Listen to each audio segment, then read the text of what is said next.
Hey everybody, I thought I would do a video on leatherwork, and this video would be making one of these body bag quote unquote pouches that I've made for some of my half face blades tools that I've recently purchased. A little pry bar from half face and one of their ringed screwdriver tools. Use it as a pick, self-defense tool, or screwdriver there on the end. So I thought I'd do a little video on how I make this little leather sleeve with flap closure and a strap to hold it all together. First off, I'd like to give a shout out to a fellow maker and fellow hobbyist for selling me this nice little Craftsman workbench, and that is Jim Williams. Thank you, Jim. Love it. So anyway, I'm going to go ahead and set up the camera here and we'll kind of get started. I figured that we could talk about tools used, how they're used, that sort of thing. I've got plenty of tools. Some of them I use more than others, but that's how these things fit in here. And then there's this strap closure to wrap it all together.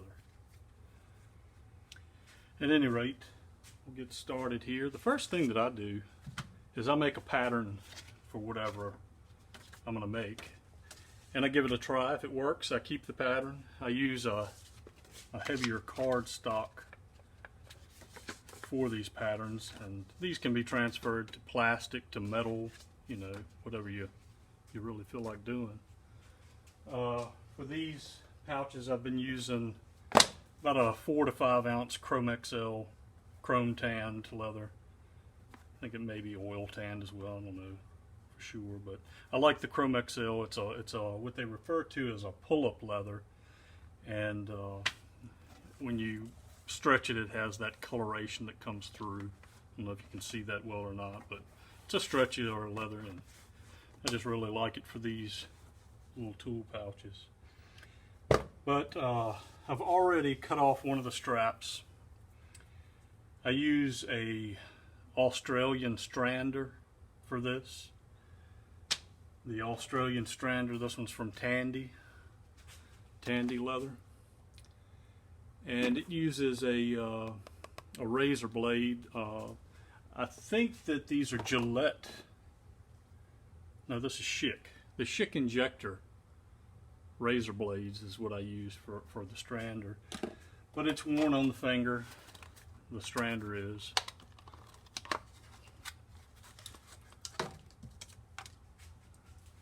Worn on the finger, and you have an adjustable bar for width, and I just take the leather that'll go on the edge of it, and I just pull it through there as best I can to keep it straight. And it's worked so far pretty well, as a matter of fact. I've got a different type of strap and strand tool. This is similar. It's got a blade in here. You can, you know, put it out with the measurements however far you want, and you just kind of do the same thing, pull that through the leather. For straps. I use that mainly for straps and that sort of thing. The Australian strander I've used in the past for some of my bullwhips, kangaroo hide bullwhips. You've probably seen photos of. So that's what this is used for as well. So I just take my pattern, lay it out on the leather where I want it. Now I've gone over with my knife accidentally. You might be able to see this. I went over right there, so I've got to adjust. I would probably put the pattern right up against this edge, but because I went over with my knife on the last one, I'll have to adjust for that. One of the tools I use a lot is my craft tool scribe. I like that scribe. It's got a good sharp point. I've got a different one. I've got this one as well. It does really good.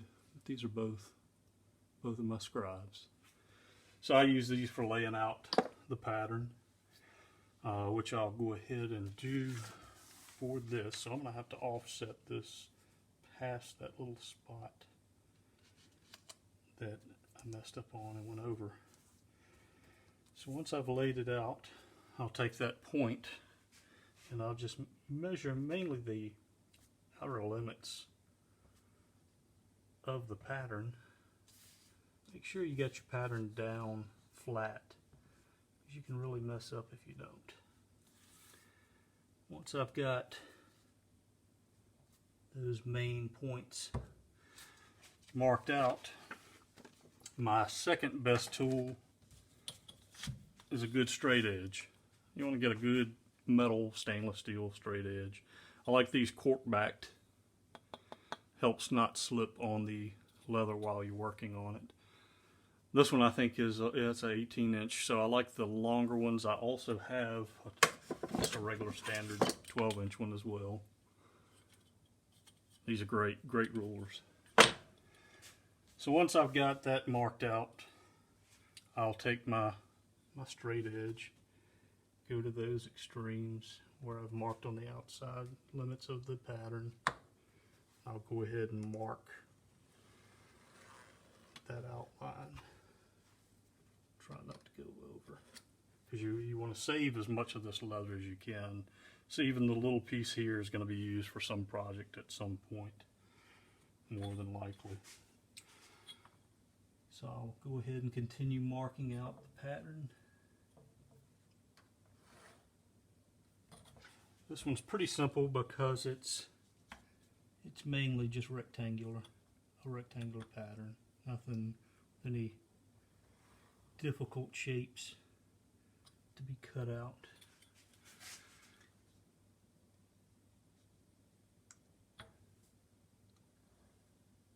I don't know how long this video will take, but I just figured I'd do it just in case anybody was interested in getting into leather work. You know what tools to get and what they're used for. One of the tools that I use right here, this is the middle of the pattern here, where this will be rounded, and sometimes it's kind of difficult to take. Some people take a dime, a quarter, a nickel, and they'll use that and cut around it, and it works.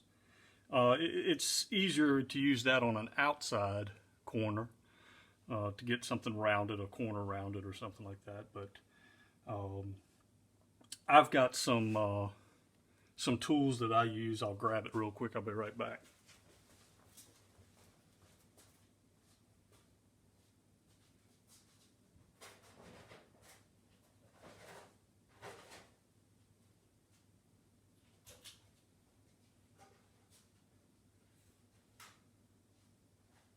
Coming back.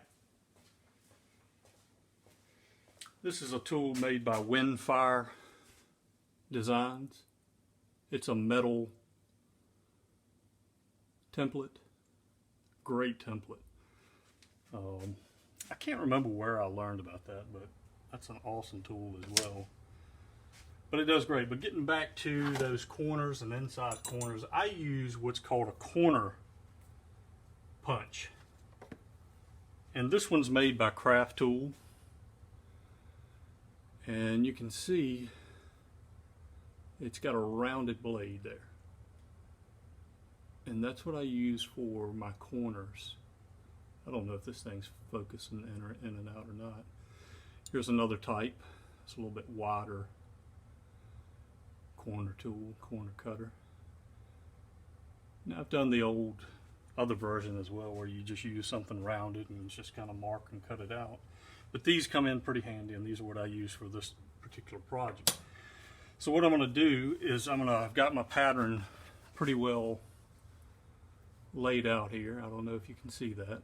I'll have to go back on the video to see if you can even see what I'm showing you. But what I'm going to end up doing is right in that corner, I'm going to use this corner punch and just cut that out right off the get-go. And then I just cut away from that as best I can to the other corners but it typically will make a clean cut. One other thing you need is you want to have something good that you can cut on. You don't want to necessarily cut on your good workbench surface. I use these poly cutting boards. These have been used for years. You can see all the marks on them, punches and slices, but I use these. They work really well. And you can cut on them. You can use punches on them, stamps, that sort of thing. Anything that would cut through, you don't want to mar up your work surface. This is a rawhide mallet. This piece is rawhide, and I use this one for most all of my metal punches and stamps. You don't want to use metal on metal. So I have other types of mallets. This one happens to be the rawhide. I use that probably the most for most of my tools. But I've got these professional grade mallets as well, which use also a poly head and a weighted head. They work really well as well, but I don't use these as much as I used to. But this is just a different type of mallet that can be used. They're very comfortable. This one's the Al Stolman series from Tandy. So we'll go ahead and try to line this up as best we can. This can be messed up as well. Nothing is guaranteed that any of this stuff will come out perfectly, but we try. We definitely try. So I'll get that lined up as best I can. And you can see here that's cut in that little curve that I needed. So I'll cut away from those towards the corners best I can to keep that as clean as I can. So back to my trusty ruler. You want to have some really good utility and razor type knives. This is one I use the most, probably my DeWalt. Keep a good stock of razor blades. I use this one a lot. I also use this style a lot. And I love these curved blades. They're very sharp, sometimes hard to find. But this little knife, first one I ever saw, Dad had one with an orange handle back when I was younger, and I liked that knife, and so I found this one, I think at Tandy or Springfield Leather, and it's a good little utility knife, sharp point for getting in tight areas. But we'll go ahead and continue with this project here using the DeWalt just razor utility knife.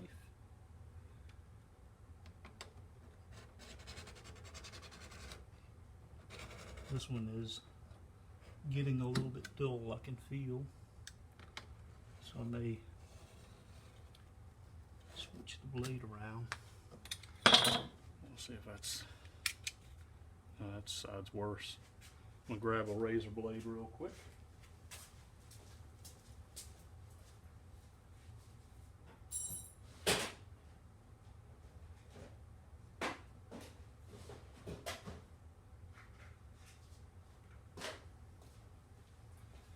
Again, that's something I keep a lot of. I keep a lot of blades and cutters and extra knives, and these are razor blades. Different types of cutting tools. It's good to have plenty of them. So change that blade out real quick. This is a nice one too, because you just push this button down when you slide that blade in there. Let it up and it locks it in. Really nice. Alright, so we got a fresh blade. So I'm going to flip this around. Line this up.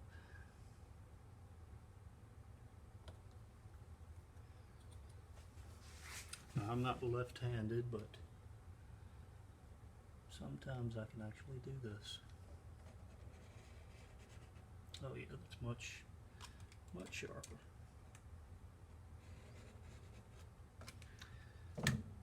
Alright, So that cut pretty good. So I'm going to keep this because these can be used for small projects. I don't need this piece, but this is good leather.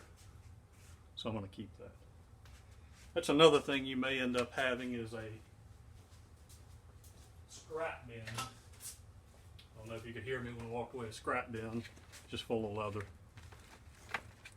So this is all just stuff I keep as scraps for other projects.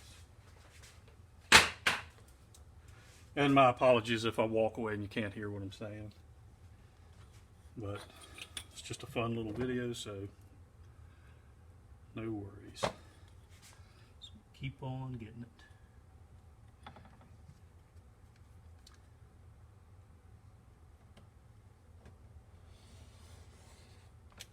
Oh yeah, that's cutting much better. Much better.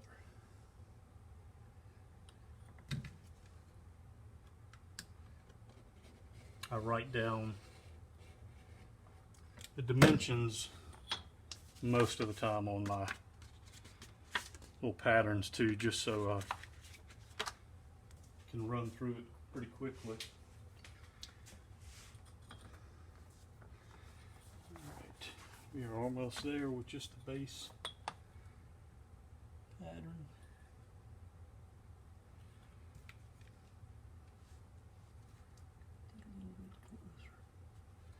That cork bottom on these rulers does really well to keep from sliding a lot. Pull in tight to that straight edge, but don't slip because you can cut yourself pretty badly. Hopefully I'm not blocking the camera either. Alright, so we got the basic pattern cut out. I really like this Chrome XL. It's got a nice smooth finish. This one is English. What is that color? Chestnut, I think. English chestnut. I have gotten some leather recently where the inside was a little fuzzier than I like. It's just how they split the leather or finish the leather. Splitting is just cutting out thickness of leather. One thing about leather is you've got what's known as the grain side, which is the side that's the finished side that you normally see, and then you have the flesh side. And on the flesh side, when you split down the flesh side, a lot of suede leathers come from that flesh side that's been split off of the full grain leather. All right, so that's what it turned out, the little rounded area. Not too bad. Kind of rushing through this, but that's how that corner cutter tool works. Now we're going to go to the outsides. I'm going to go ahead and cut the outsides of the flap, the outside corners of the pattern, and what I do on the inside of the seam here, you can see it here. I like that to be rounded as well, just like the outside. So I find the center of this piece, I think this one happens to be 5 inches and 1/16 wide. Sometimes it turns out 5, but it stretches, so it doesn't really matter. But it's about 5 and 1/16 inch from side to side. So I find the center of that 2.5 and then 32nd. So I'll do that real quick while I've still got the corners here. So I'm going to measure across using my scratch awl. I'm going to come across, I think I was calling it a scribe earlier. It's really a scratch awl. But this one's a little bit duller than my wooden handle one, so I'm going to switch over to the wooden handle one because it's a little sharper. So I'm going to come over 2.5 and about 1/16 and make a mark.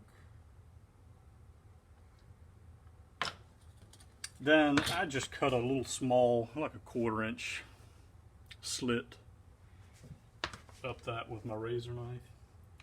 Doesn't have to be perfect, just want to have that sort of marked out there. So that's what I did, just cut a little slit there. And what I'm going to do is I'm going to take my corner cutting tool, and I'm going to come in here and line that up about in here and take out a corner, then go to the other side, take out a corner. So we'll do that real quick. Cut that up just a little bit further, a little over a 1/4 inch. All right, so we'll start to here. You want to be careful too with that edge that's on the outside here. If you come in too close, pop that corner right out of there. If you come too close with that edge on the outside of the cut, you may cut into the leather, and then there's a little awkward bump there that you got to cut out.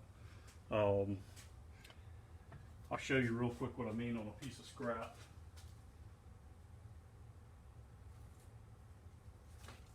See here. Yeah, so if you're not careful and you got the outside edge down here, you know, right where you need it to be, but the top one is in too far, I'll show you what you end up getting, and I hate it. I think this will work. Yeah, so you'll end up doing that, and it leaves a really ugly little, because you got to cut this off now, and now you've got that little hump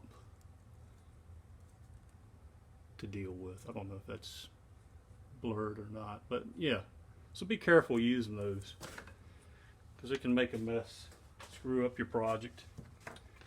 So we'll cut this other side out real quick.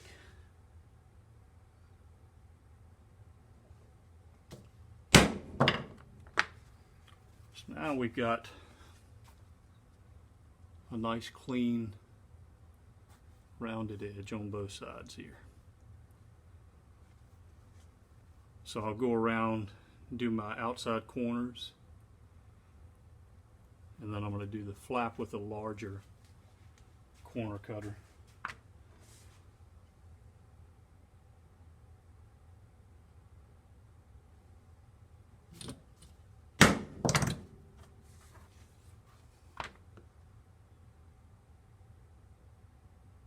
Sorry if my head is in the way. So now we got our outside corners cut. Really, really love that tool. That's a great tool.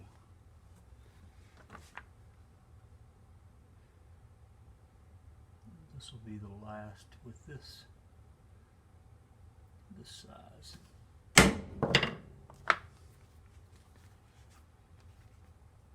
So we're getting there. Now I'll do these outsides with a larger edge tool, edge or corner cutter. So that's going to come around that like that. Take those corners off. It makes for a cleaner cut and finish, and it saves time. So one thwack, as Adam Savage would say. He uses thwackers. He calls little hammers thwackers. But got this rounded edge now on that corner. We'll do the other. Adam Savage, if you didn't know who Adam Savage, he was with Mythbusters with Janie Heineman. So that's the cutting, basically. That didn't take too long. So one of the next things I like to do is kind of mark out where I'm going to glue this piece, these halves together. And I already know about where I want one of my tools for the stitching line. I'll show you in a little bit. I know where it's going to be, so I only want to come so far over with adhesive. I like to mark it out by using one of my Pica pens. If you're not familiar with Pica, these are awesome, like a permanent marker. They're made for marking through parts and tools where you've got a hole that's deep. These are the deep hole markers. They have a longer stem on them, so you can get down in that. If you're transferring or marking, making a pattern, you can get through deeper with that. But these are pica pins, and these are great. This was another thing I learned about through watching Adam Savage's YouTube. See, it kind of shows you what it's for, to go through parts and pieces to mark. I learned about these on Adam Savage's YouTube channel called Tested. If you like Adam Savage, you like building, making, creating stuff, watch his Tested channel. Really good channel. So that's something I learned through Adam Savage's channel there. Alright, so what I'll do is I'll take my pen, I'll fold this over roughly where it's going to finish. And right here at the top, I kind of come behind there and just mark basically where that is. And that's where I'll bring my line up to. I like to mark my line that I'm going to apply the contact cement to. I go about 3/8 of an inch and I draw a line. I like to do it this way. And I'll do that all the way around the part that's going to fold over.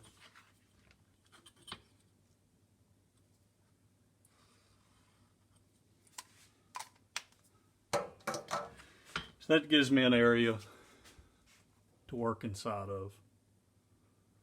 Now, I think, and other people, none of what I'm doing is the exact way it should be done. Everybody's got their own way of doing things, and their own tools, and there are different manufacturers, so this is just how I do it. But one of my favorite adhesives is this Barge all-purpose cement. You'll find that a lot of shoe shops and boot shops and cobblers, this is what they're using, is Barge cement. Again, other people may use something different. This is my favorite. It's really good stuff. Now it has a shelf life, so you want to check it every once in a while, because I have some that gummed up and it would not spread very well. So I like Barge cement. So we'll go ahead and apply the Barge cement. Now this stuff can be messy. You got to be really careful. You can see it's all over the lid. But when you take it out, I like to just scrape it up against the edge just to try to get it off so it's not dripping. You don't want this stuff to drip on your project. And I have had that happen. So you want to be careful. As careful as you can. So then what I'll end up doing is I just go around this edge as best I can. Try not to go too far outside of your line. You don't want that cement on your item you're putting into your pouch. Now typically this leather is scuffed up pretty good. It's a rough edge. It's not real smooth like the front of it is. And I have another tool that I'm going to show you in a second. Get 1/2 of this done at least. I sometimes rub it in good just so it coats it well. But this leather, like I said, it's rough enough that it should have a good bond with the contact cement. And you want to take your time. Just make sure you do this right, because you don't want to ruin your project again. And you know, a lot of these tools that I've been using, some can be expensive. You can shop around. Some of them aren't too bad. You know, the name brand stuff, Craft Tool and Tandy, of course, it's going to be a little pricey. But now you want that to sort of sit for a little bit until it gets tacky. You can see some of these brighter spots, that's still wet. And you don't want to put it together just yet because it won't bond as good. You want that to sort of dry out. And once you put it together, it's pretty tacky, and it's really strong stuff. So I'm going to set that aside. We're talking about the smoothness and the bond to that roughed up leather. I have another tool that I bought over the years, and it's just a leather roughing tool. And it's got an edge here, kind of like a file. I don't know if you can see that or not, but it's got little teeth. This on here, and you can use like a file brush to keep that clean if you use it. And the way I use it is, if I have a smooth piece of leather like this is the finished or grain side of this leather, and it's smooth, it's not the inside. Even this I would rough up because it's been finished. But the way I would use it is, if I was going to put two pieces of this together, I would take this and put my finger with pressure on that pad, and then I go sideways. You can do it this way and pull it and rough things up, but I put it on a hard surface and I go back and forth like this.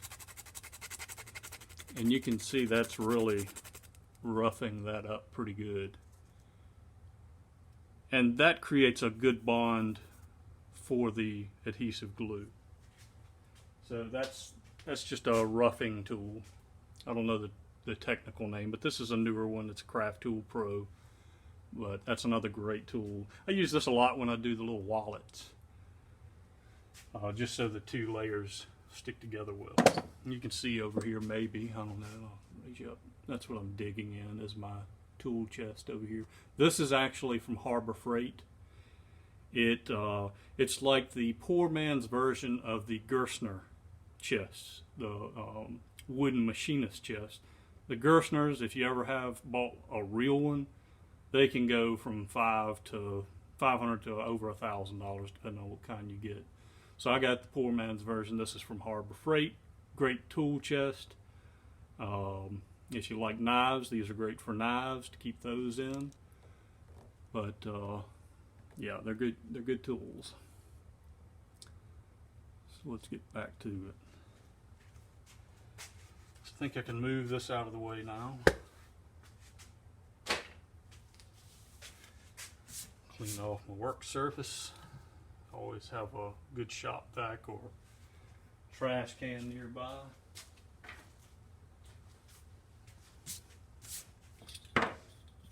Yeah, Jim, I really like this. If you're watching, I really like this bench.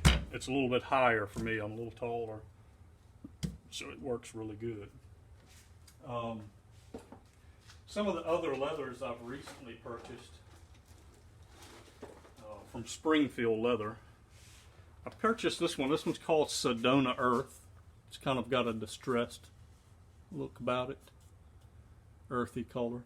Really like this. I made two of the body bag pouches for some friends in some group forums using that. This one's called I think it's called Copper Cowboy, and I don't know what the color is looking like through the lens right here. It's dark here in the basement. I just got an overhead shop light. But this one's called Copper Cowboy. It's got sort of a rusty color to it. I really like that one as well. But this is, I was saying, some of these leathers, this stuff's really rough and fuzzy, and I don't like that. And it's kind of hit or miss when you order leather and you're not going in a store to actually pick it out. So it's you know, it's a gamble. This is the piece of English chestnut. I ordered these in a 24-inch length and a 12-inch width. And this is 4 to 5 ounce leather. I don't know if you can see the thickness, but that's 4 to 5 ounce leather. And leather in ounces, one ounce of leather is like 1/64th of an inch, I think. So that would be 4 to 5 64ths of an inch, I believe, if I'm not mistaken. But I think an ounce of leather is like a 64th of an inch. And I've got a tool. I don't know if it's in this box or not, but I've got a little tool Yeah, I do. That I ordered. Sorry, I'm throwing stuff everywhere. Ordered one of these online. It's just a little gauge that you may be able to see it. You can gauge the ounce of leather you got with that. So, you know, you'd take your leather piece and you'd slide this on there, and the corresponding number, you can see that's about a 5 ounce. So that's a little over 5 ounces. But yep, cool little tool. Tell what thickness leather you're using. Alright, so this is probably tacked up. You can see it's kind of dried up a little bit more. So I think we can go ahead and bond this now. So I start by you try not to touch that adhered or where you've put the cement, because the oils on your finger can, you know, mess up the bond. So I'll typically just push in the middle, try to get that outside. I'm gonna move away from the camera so I don't mess this up. Try to get that outside first, even as best I can, and then you just kind of work your way out, keeping those edges as flush as you can.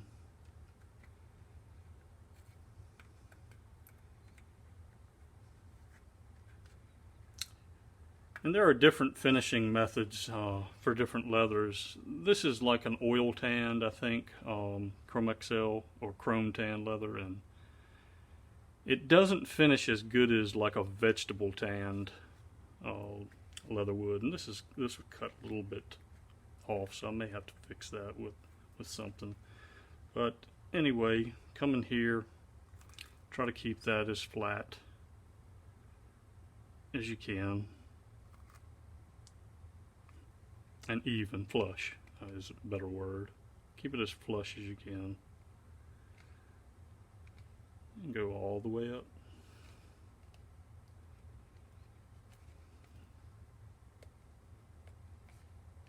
Sometimes I'll go back after I'm finished and I'll go to my sander or grinder for my knife making, and I'll even those edges up a little bit easier running it on that sander.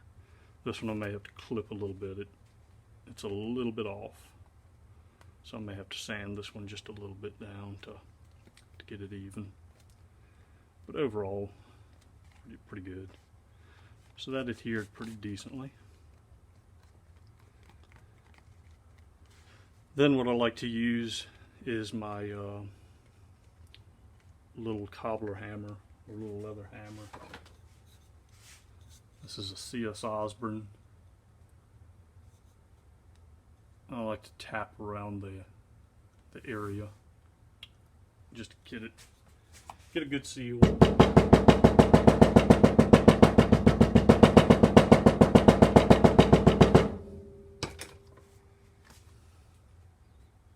You see, I made a little mistake.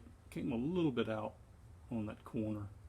It's not quite flush, so I may sand that around in the end to get it a little bit straighter. All right,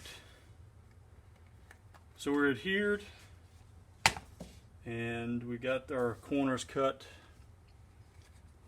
Next thing I might go ahead and do is cut for the strap on the top here. And for that I use an oblong punch. I think this one's a 1/2 inch. Yeah.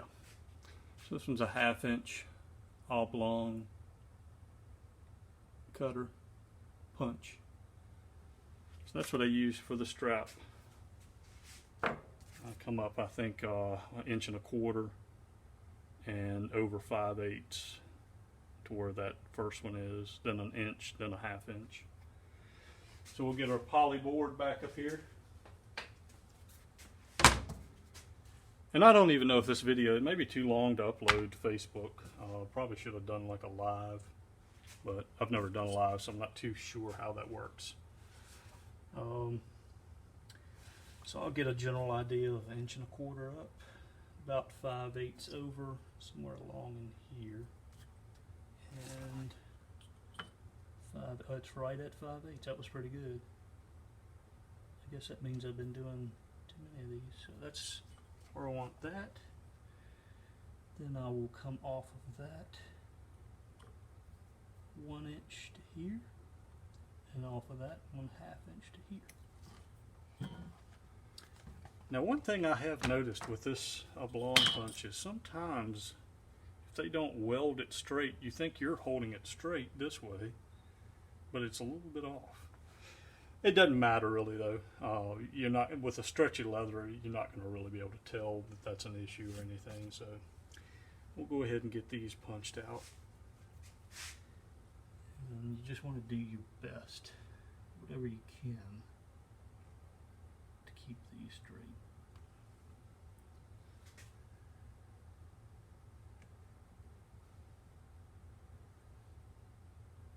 As straight as you can, I guess. So that's the oblong punch hole. So we'll do the other two as best we can. We could have some of those Bob Ross happy little accidents, maybe. We'll see. We've already had one with that corner, happy little accident. And let's get this last one.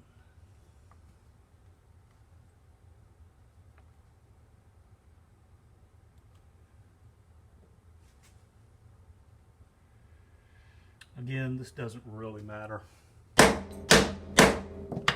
getting it perfect. You're just looking to get the holes that the strap will go through.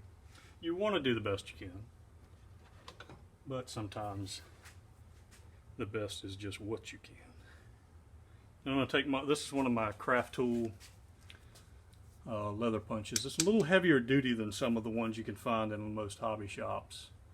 Solid steel construction. So I'm punching a hole for a quick rivet that I will install later.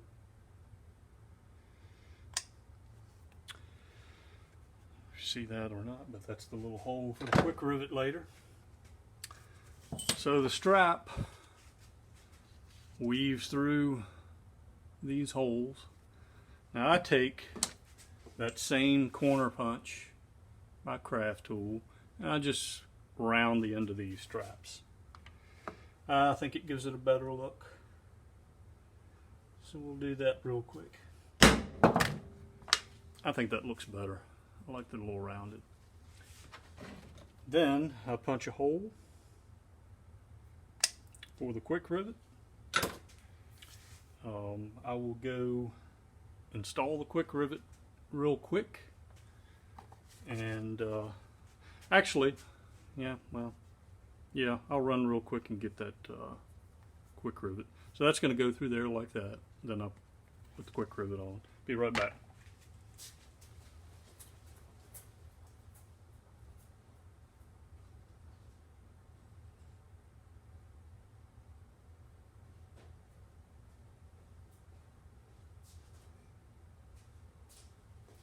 Also grabbing my little anvil.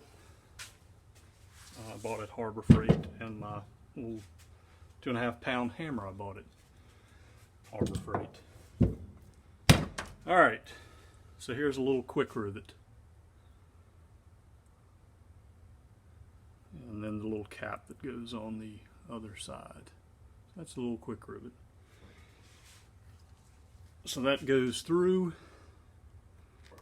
one side like that.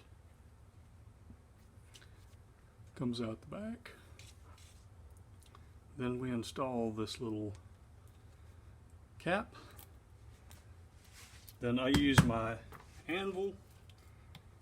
I set it down, keep it flat, and then one thwack with the 2.5 inch or 2.5 pound hammer, and we're good. So that's that. Then this weaves through here like that, and this weaves back out here. Oops. That comes back through here like so.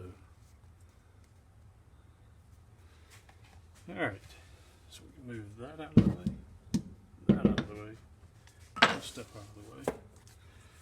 I don't know what the time's looking like on this video. See how far we've gotten. We're about 45 minutes in. Alright, so the next tool that I'm going to use, we probably won't get to stitching this today. On this video at least, maybe a later video, later tonight or this evening. At this point I use what's called, it's supposed to be a groover, stitching groover. Like this one. This is a one type or one style. And that's that little hole, I don't know if you can see it. That little hole is a cutting head. This bar is actually the cutter. And the edge of your leather goes against that little knob there. And the little cutting head of a groover, it's made to cut a groove. So if you, I don't know if I can do this here, but it cuts, see that groove? So it cuts a groove and spirals out the leather like that. So it's cutting a little groove in the leather. And that's where you would run your stitching wheel to mark out your dots for your stitching and where your holes would go. I don't use the groovers as much anymore because I don't feel like that groove does that much. It does. It's meant to recess your stitches down in the leather so they're not rubbing and getting torn or cut or anything. It's a great tool. I just don't use it much anymore for my projects. I don't think it's that necessary. But I've got a similar tool to where the leather rides on the tool that fits in. Sorry about that. The leather rides on this edge, and the center line of the tool is a little groover, it makes a line, an impression. It's just a little flat rounded tool, and I use that a lot in this fashion and push in and go along the edge, and it creates a little line. I don't know if you can see, there it is. Creates a line that I can use to follow when I'm cutting in my stitching holes. So I use that, and I just kind of go around the edge line here and just show where I want my stitch line to be. And I keep this pretty much set to a certain distance. I've got to be careful because this isn't lined up 100%. I'm going to go ahead still and mark out my lines and stitches, but I can clean that up, I think, on my grinder, sander grinder, and straighten that up a little bit. So anyway, I'm going to go ahead and run this around quickly and mark where my stitches will go. I prefer this style over that style, honestly.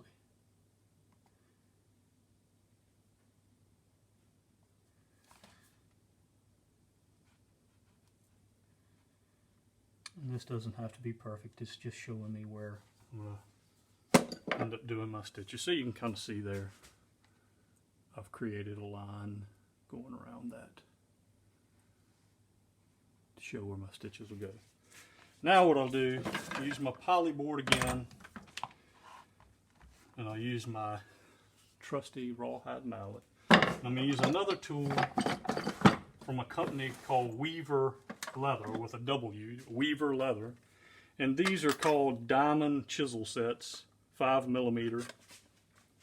They have the blue band, if you're interested.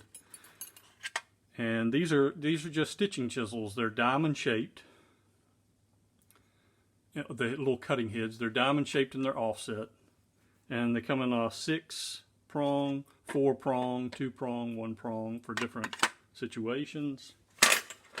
What this does, the old school guys would use some type of awl handle. Now these are like Al Stolman, Ann Stolman, people that have been that did leather work for years and years in the old days. They would use some type of handle. It wouldn't have this type of, this is one of these little quick stitchers, but it wouldn't have this type of head. It would have more of a compression head, and what it would use is a, if I've got one here, it would use an awl head like this here.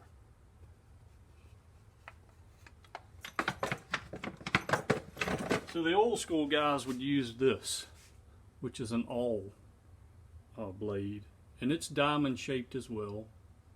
You probably can't see that too well on here, but it's diamond shaped. And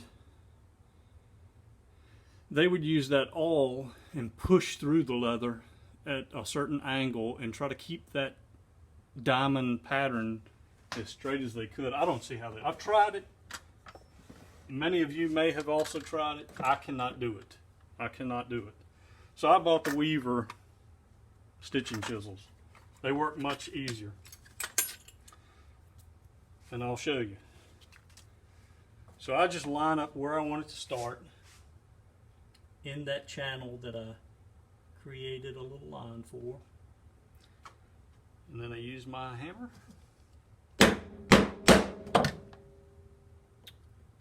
And now I have stitching holes all the way through. I don't know if you can see through there or not, but so now I have my stitching holes. So it just makes it much quicker.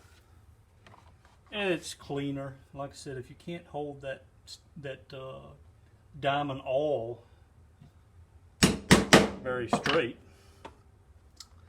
it's not going to come out clean. Now the way I do this, if you can see, is I line up the last two prongs with the last two holes just to keep that line as straight as I can. And that seems to work out pretty well. For me at least.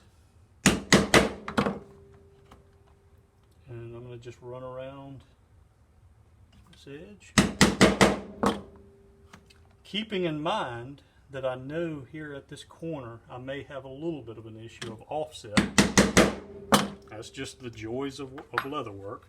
So I want to make sure I don't get too close to that edge when I'm doing this side, since this edge is in just a little bit. So I may offset just a slight amount to make up for that.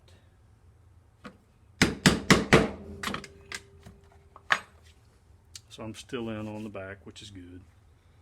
That gives me a little room. I can clean this up later.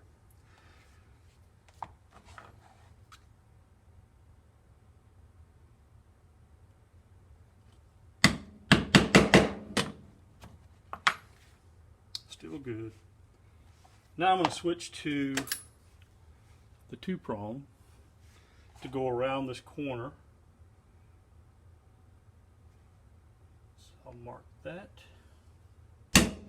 That's why they give you different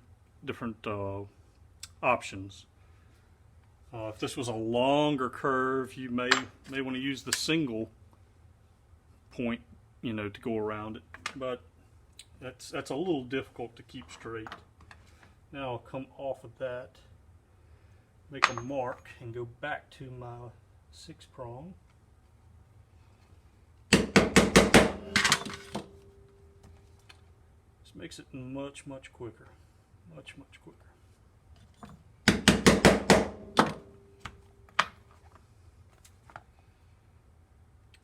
Mark around that back side, come in just a little bit extra. And now I've got all of my stitching holes in. So the next thing I'll do for this particular type of pouch is I'm going to run that center line row of stitching. So for that, I come off the edge of the holes that I've just put in, I'm going to come off of the edge of those about 1 1/16 inches. No, 1 1/8 inches, I'm sorry. I'm going to come off that about 1 1/8 inches. And I'm going to make a little dot with my scratch awl in 3 places just to try to keep it as straight as I can. It doesn't have to be exact, but you want to do the best you can.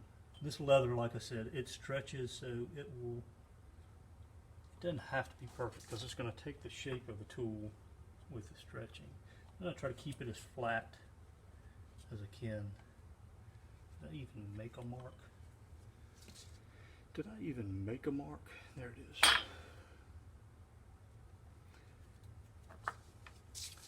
Try to keep that as flat as I can. I kind of overlap it to where I just cover it with the ruler.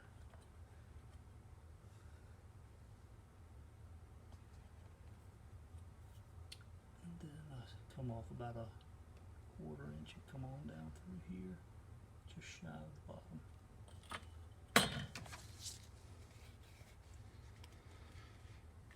Alright, so I've got a line marked now for that.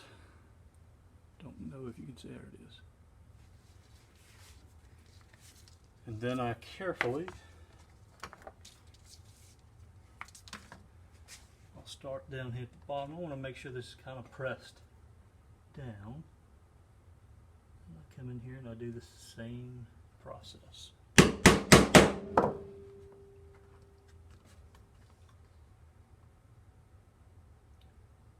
If you find that the chisels stick a lot while you're doing this, you can take something flat, put it up against the edge and press down and make it easier to pull out. Or you can push these chisel heads into beeswax and it lubricates it a little bit,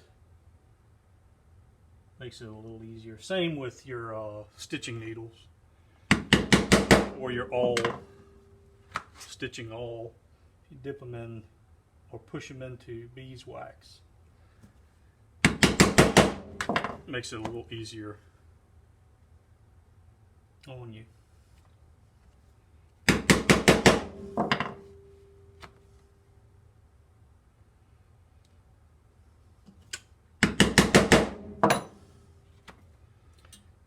You're almost there.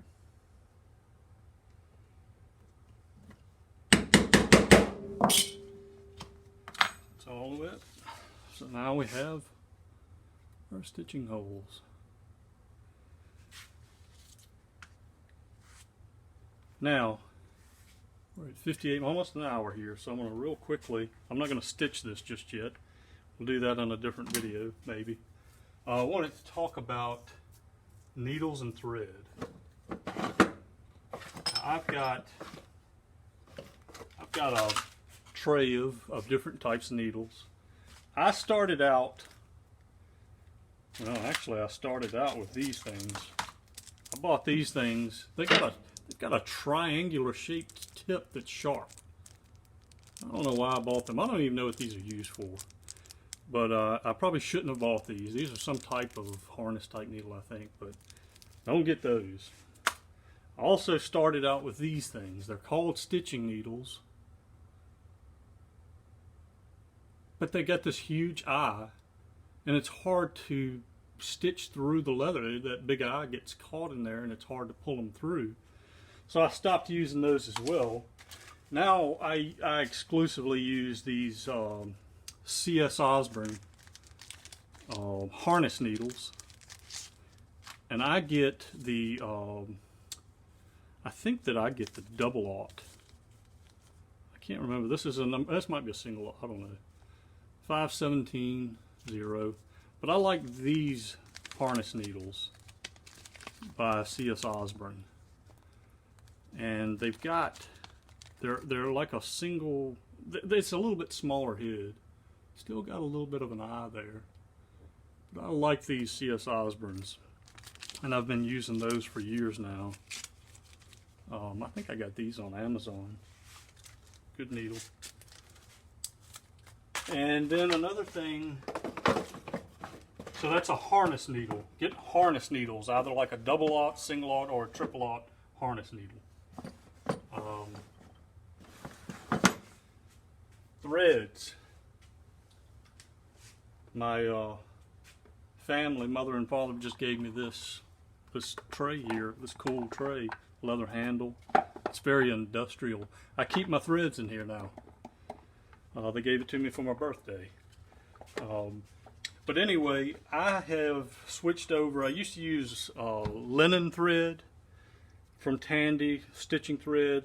Now I really just use this Ritza Tiger thread. That's R-I-T-Z-A, Ritza Tiger, like the animal, tiger thread. And this is a woven and wax coated stitching thread, and it's expensive, but I think it's probably the best you can get out there. So definitely, if you like a quality thread, the Ritza Tiger thread, I've got it in white, black, orange, Havana, brown, green, more of an emerald green, the blue I just got, and a red. And I really like that stuff. It's a good thread. And I think they got it in different thicknesses. So anyway, that's pretty much, other than stitching this and doing a little cleanup on the edges, that tucks under that loop in the flap. And maybe I'll do a stitching video to kind of show the saddle stitch that I use and the equipment I use to stitch these things up. Then I may even show how I put my logo on here. I've got a little Harbor Freight 10-ton press, and I've got several different stamps I've had made. This is one of them for that press. It's got my logo on there, so I'll put it in the press over the leather and just press it in as best I can. Then I've got another one here that goes on a stamp tool that you would hand stamp. And I got these through Phillips. I think it was Phillips Engraving I ordered these from. They did a great job on them. Did a great job. So, at any rate, I'm going to end this video. It's pretty long, and I may not be able to upload it with the length that it is, but that's making one of my body bag leather sleeves for some of my EDC tools. EDC, if you didn't know, is everyday carry. And the reason I call this one, I just dubbed this little sleeve the body bag, is that you can put the tools in it and you can throw it in a pocket, cargo pocket, your front pocket, whatever, on your body, or you can throw the packet into a bag and be done with it. So I call it the body bag. Hope you enjoyed the video. If you did like it, throw a comment below, and maybe I'll do some more. We'll talk to you later. Bye.